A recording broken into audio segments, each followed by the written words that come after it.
Wakenya huwa mnanishangaza sana saa zingine. Vitu haziwahusu sinawasumbulia nini?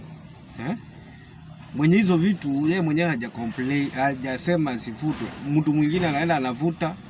Wengine wanachukua picha, wanaweka ati namba hapa katikati. Nilikuwa nimeboeka nikakaa hapa nangojea kupakia, nikawa nimengojea sana nikaboeka, nikasema nani nice, wacha nienda niangalie ile picha. Huyu msichana ameinuliwa nguo akaonekana hiyo mashini yake. Maureen Nepe huyo. Sasa kwenda kuangalia hiyo picha hakuna, hiyo video hakuna, sijui nani alifuta, sijui inamhusu nini ndio aende afute. Maureen mwenyewe hajaifuta, hajafanya anything.